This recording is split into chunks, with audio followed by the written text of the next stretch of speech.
¿Qué tal? Buenas noches de nuevo con todos ustedes en un Cantabria de cerca, que en esta edición de los jueves esta semana lo queremos dedicar al escenario emprendedor, y para protagonizar este programa tenemos ya con nosotros en nuestro plató a Carlos Recio, gerente de la compañía Idrus, una startup que ha sido elegida como embajadora de Cantabria en un certamen que se hace llamar los Top 101. Damos ya la bienvenida y nos cuenta más en detalle un poquito de todo esto su protagonista. Buenas noches. Hola, buenas noches, Isabel. ¿Qué es exactamente, para alguien que no está familiarizado con este tipo de reconocimiento, cómo podríamos definir esos Top 101? Bueno, pues al final el reconocimiento siempre es una alegría, ¿no? Y un reconocimiento de trabajo, y el Top 101 es un certamen, como bien has dicho tú, que han montado entre ENISA, que es la empresa nacional de innovación, y los foros de desarrollo regional, para un poco reconocer a las 101 empresas más innovadoras o startups innovadoras de España. Se seleccionan 4 por comunidad autónoma y luego, bueno, pues de esas ahí se eligen a 19 embajadoras, una por cada comunidad autónoma. En el caso vuestro, Idrus, ¿con qué percepción regresas de esa gala celebrada en Córdoba? ¿De cómo está el panorama, cómo está el nivel de Cantabria en concreto en este mundillo? Pues mira, se lo comentaba uno de los compañeros que venía con nosotros. Vimos muchas startups, cada una tiene que hacer allí un pitch de 1 minuto a contar qué es lo que hacen. Vimos muchas nos llamó la atención porque vimos muchas de biotecnología, vimos muchas empresas también biomédicas, algunas de seguridad, y sin embargo de Cantabria íbamos 3, de 4, 3 éramos especialistas en temas de inteligencia artificial. Entonces nos llamó un poco la atención, pues eso, como yo creo que en Cantabria, en la parte de inteligencia artificial, la gente o las empresas le están dando fuerte. Andalucía, Madrid, Valencia son regiones punteras, claro, en ese ranking. A juicio de Carlos Recio, ¿qué nos falta a Cantabria para escalar posiciones en ese ranking? Bueno, al final es lanzarte, iba a decir tener apoyo, pero muchas veces es más que tener apoyo, no encontrar dificultades o no encontrar barreras. Luego, aquí en general, pues hombre, hay que hacer una buena selección de personal, como en todas partes, ¿no? La gente aquí cuando estudia, pues unos se quedan, otros se van a Madrid. Madrid es un sitio muy grande, tiene muchas oportunidades. Entonces, muchas veces ahí el tema de volumen y mejorar las carreras profesionales es un hándicap. Y bueno, cada uno tiene que usar sus armas. El juego es como es y tú tienes que usar tus armas para ir lo mejor posible.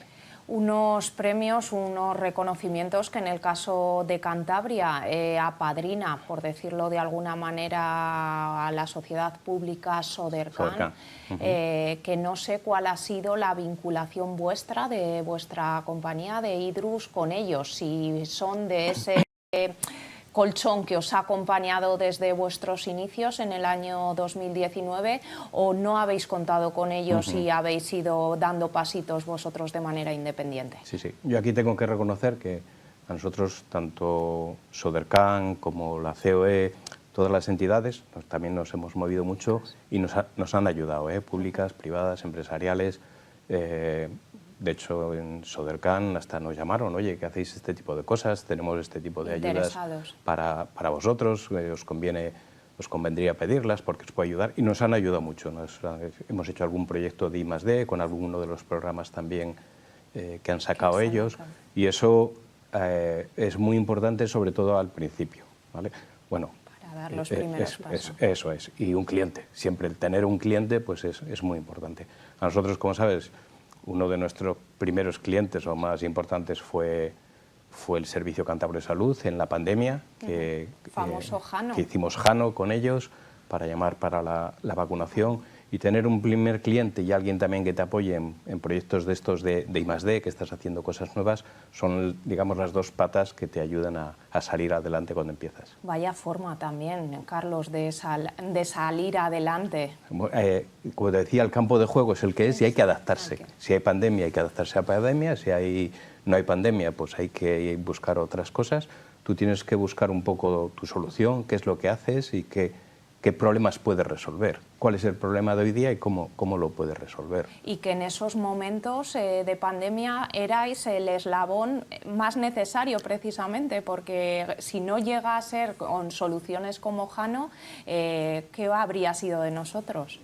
Bueno, pues lo que fue en otras comunidades, que era un poco de lío para citar, ¿no? Yo me acuerdo que aquí nos llamaba Santiago o Abraham: oye, que nos han llegado 20.000 vacunas, que hay que citar para mañana 20.000 personas. ¿Cómo lo gestionan? Entonces lo pasaban el fichero, lo metíamos en Jano y empezaba a llamar y yo creo que lo mejor era que te citaba no para mañana, sino para mañana a las 10 y 12. Entonces ahí permitía tener mucho orden, mucho control de todo tipo de recursos.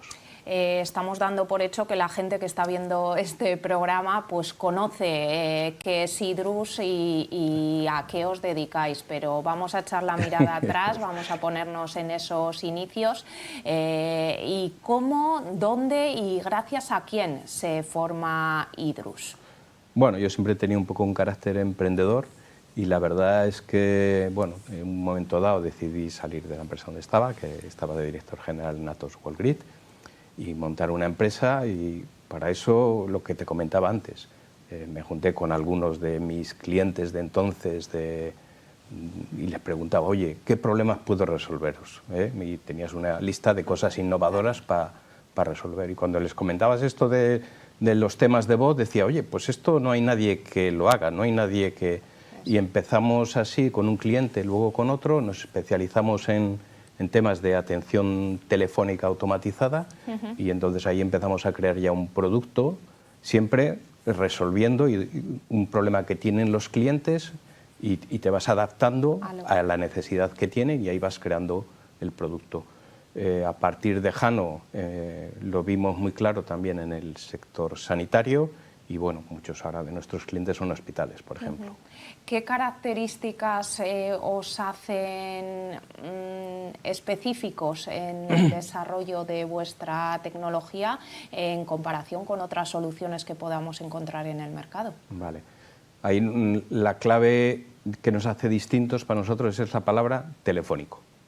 ¿Vale? No es lo mismo un asistente de chat o un asistente en la web o en el teléfono, en el teléfono me refiero que tú hablas con el teléfono y el asistente está ahí, que hacer una llamada telefónica. Hacer una llamada telefónica hay mucho ruido, la transcripción es muy difícil, hay codificación, decodificación, baja la calidad del sonido, tienes que hacer transcripción, tienes que entender lo que te han dicho, interpretarlo, ver cuál es la respuesta adecuada y todo eso en tiempo directo. Porque simultáneo, sí. Tú hablas y no estás esperando 8 segundos que la máquina resuelva y te conteste. Tiene que ser algo tremendamente rápido y eso es muy difícil.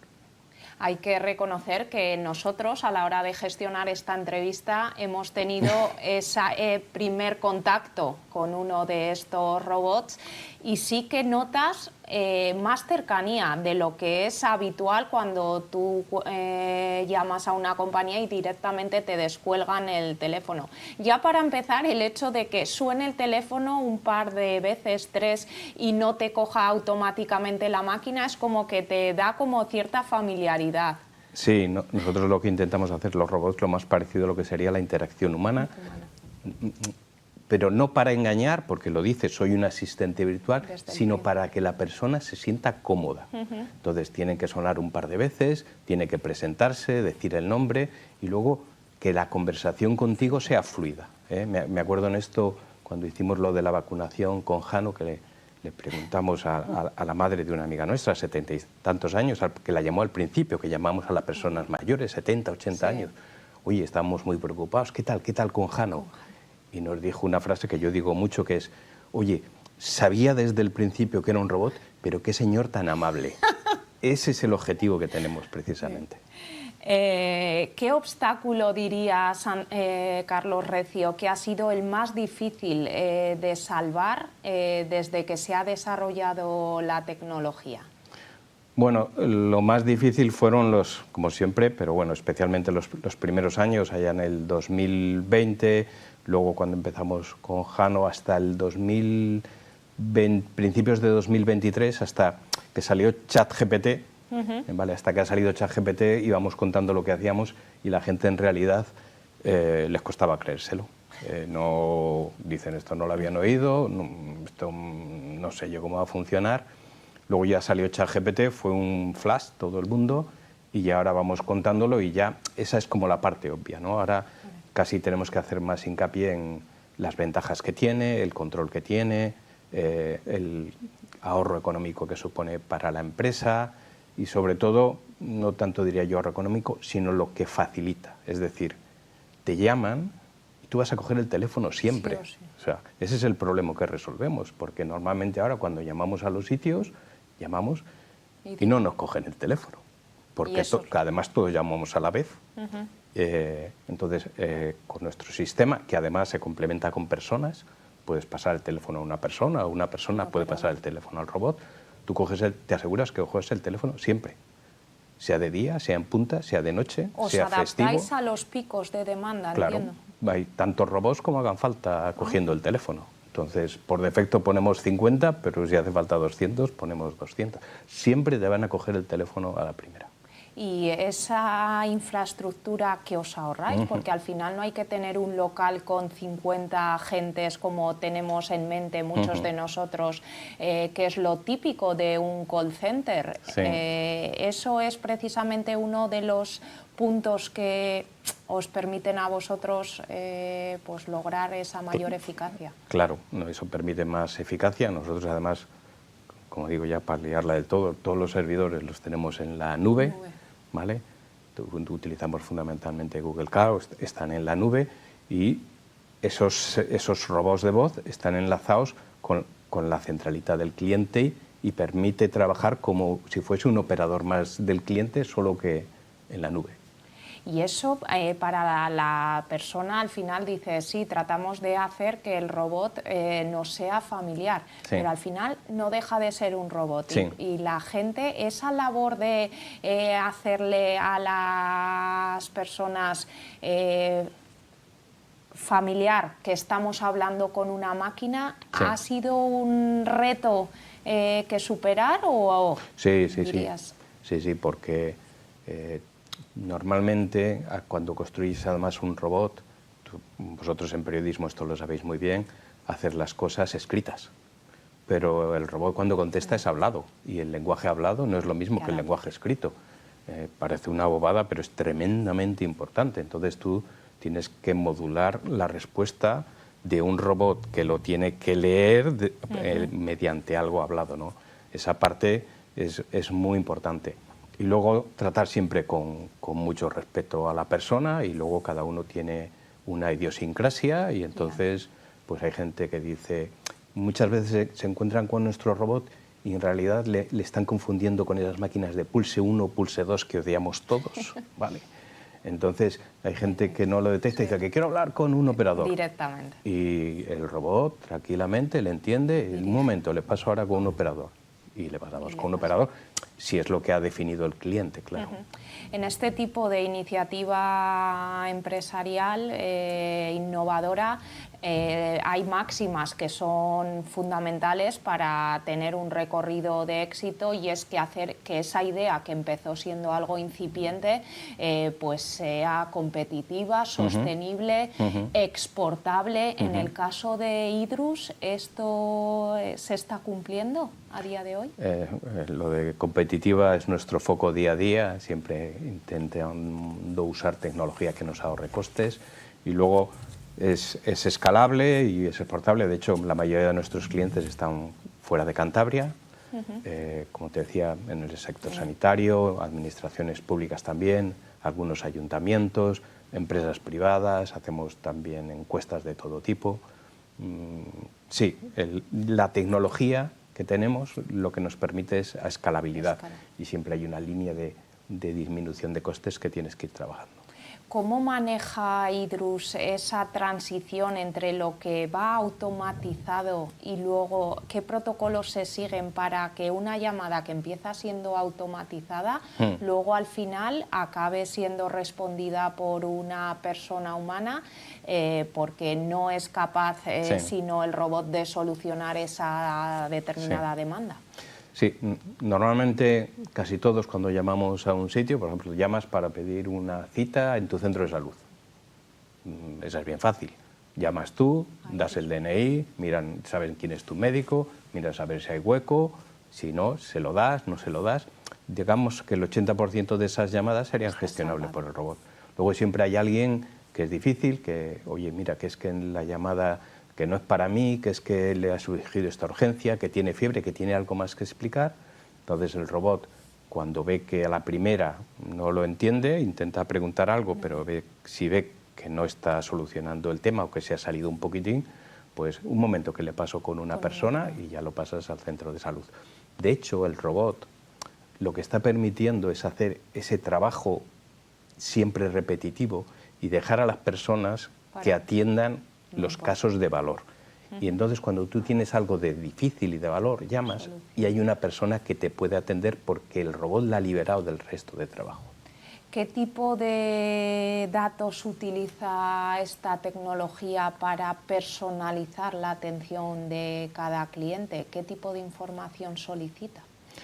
Depende del caso de uso. Nosotros lo que hacemos, el robot está conectado vía datos con los datos del cliente, en este caso que comentábamos, por ejemplo, de cita médica, está conectado con la base de datos del Servicio Cántabro de Salud o del servicio hospitalario que sea, y ve, tú tienes este DNI, tienes asignado este médico tiene estos huecos y lo trata. ¿Vale? Eso, dependiendo del caso de uso, nos conectamos siempre al servicio informático, con las debidas medidas de seguridad. Estamos certificados con el Esquema Nacional de Seguridad para que esté todo perfectamente controlado. Escuchándote, da gusto hacerse a la idea de cómo es el trabajo diario de una iniciativa como esta, pero estáis vendidos a la tecnología. Si hay un día en el que la tecnología decide, como decimos entre nosotros vulgarmente, darte el día, ¿vuestra actividad cómo se solventa? Sí, pasa. A ver, eso pasa siempre. Yo llevo en tecnología más de 30 años y pasa, montes tú los servidores o uses tecnología de otro. Eso pasa siempre. Lo que pasa que, como le digo yo a mis clientes, nosotros estamos en la nube de Google Cloud, estamos técnicamente enlazados con varios centros de servidores en Bélgica, Alemania y Madrid. Entonces, para que todo falle. Para que todo falle es muy difícil y, como les digo, si todo falla, no te preocupes que la noticia no vamos a ser nosotros, va a estar mundial en primera página del periódico y va a haber una debacle. ¿Algún proyecto en la cabeza de Carlos Recio en el corto o medio plazo relacionado con la inteligencia artificial? Hombre, ahora tenemos un proyecto muy bonito con uno de los hospitales punteros que trabajamos, que empezamos haciendo con ellos, fíjate, una cosa que no se hace porque no hay medios, que es, estamos llamando a las personas 2 días antes de la cita médica para recordarles que tienen cita médica y para ver si van a venir o no. Entre el 10 y el 15% dicen que no van a venir. Y nosotros inmediatamente liberamos el hueco y hay otras personas que ven esos huecos libres y se encargan de adelantar citas de otra gente. Entonces, solo con esta llamada estamos haciendo que las listas de espera o la productividad del hospital baje un 15%. Como le decíamos a algún consejero de Sanidad en la Comunidad de Madrid, si lo pones en 10 hospitales es como que has abierto un hospital nuevo mañana. ¿Vale? Entonces, te decía que estamos trabajando con ese hospital, ha visto que funciona muy bien y tenemos un proyecto con ellos a medio plazo de hacer todo lo que es la asistencia telefónica del hospital con los robots de voz. ¿Cómo ha cambiado la evolución de Idrus desde cuando nacisteis allá por el año 2019, nos contabas, con una iniciativa innovadora de tu parte, entiendo, y quién forma la plantilla hoy en día y qué visos tiene de futuro?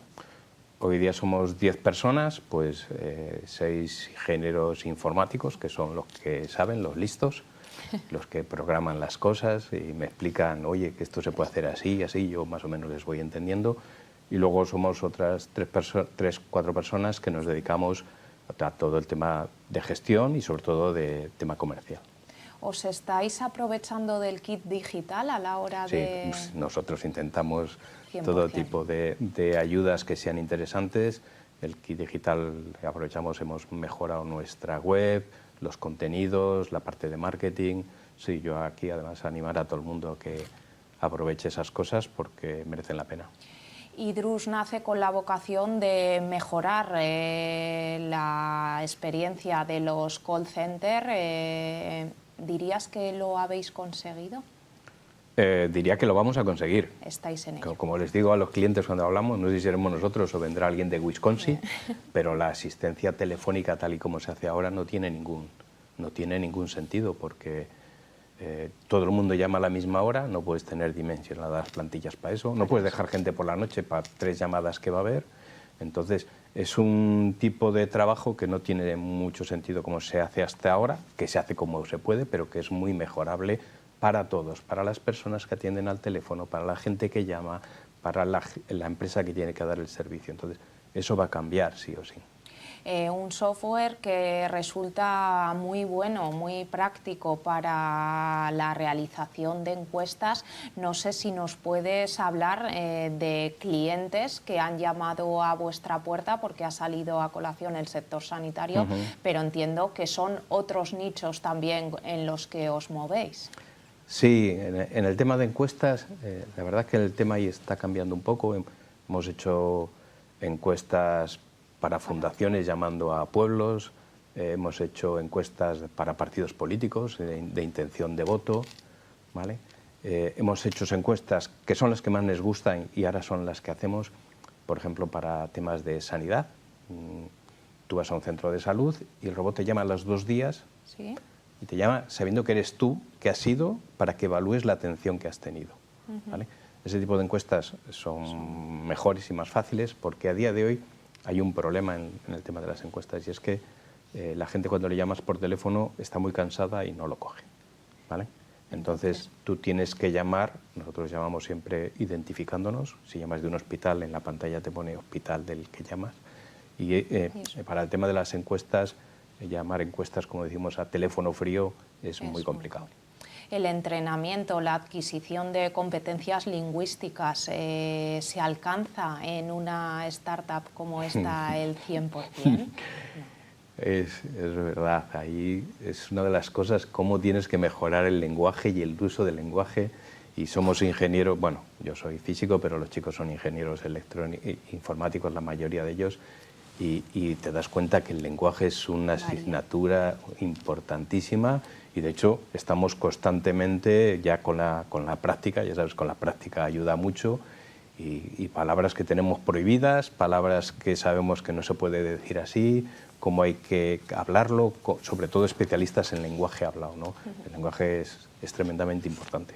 ¿Cómo se asegura por parte de Idrus la privacidad y la seguridad de los datos que proporcionamos a ese robot cuando nos llama?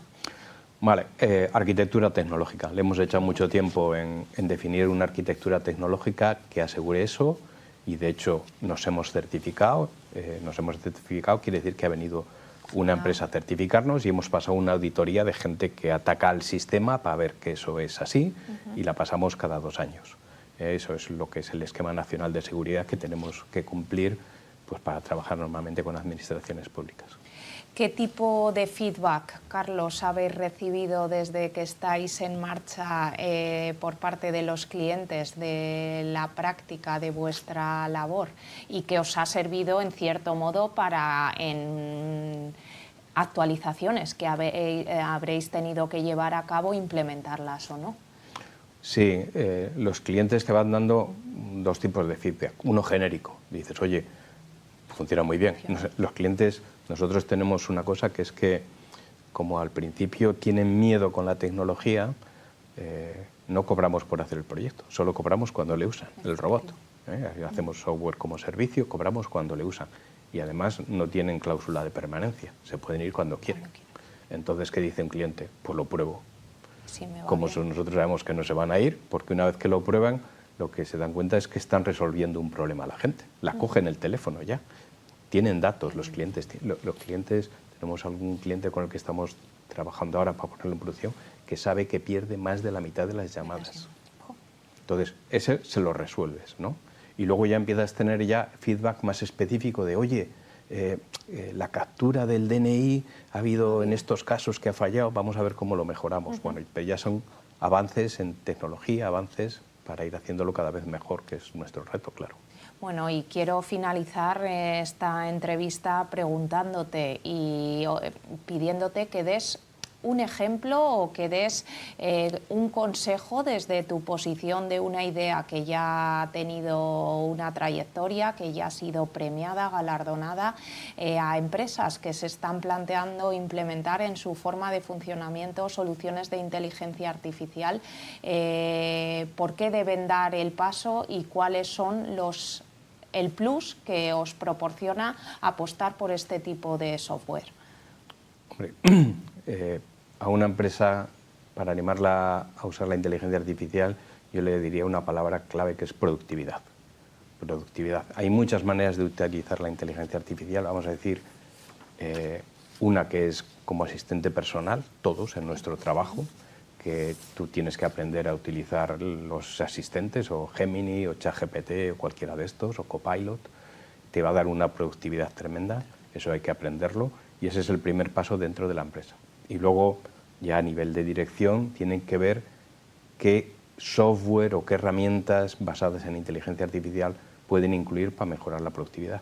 Daros cuenta, la inteligencia artificial, aparte de lo que hacemos nosotros, una de las cosas que empieza a hacer muy bien es que tú antes tenías ordenadores que hacían cosas, pero ahora esos ordenadores les puedes conectar con cámaras de vídeo. Es como si tienes alguien que ve y alguien que escucha y que habla. Entonces empiezas a tener esos dos elementos para trabajar y para dar el siguiente paso de automatización y de mejora de la productividad en tu empresa.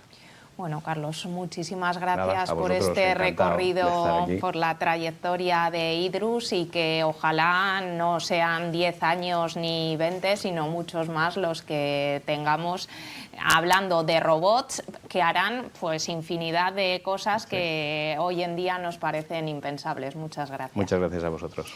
Y a todos ustedes, este ha sido el contenido que les hemos querido trasladar en nuestro Cantabria de cerca de esta semana. Nos despedimos y volvemos con más contenidos, ya lo saben, la próxima. Hasta entonces.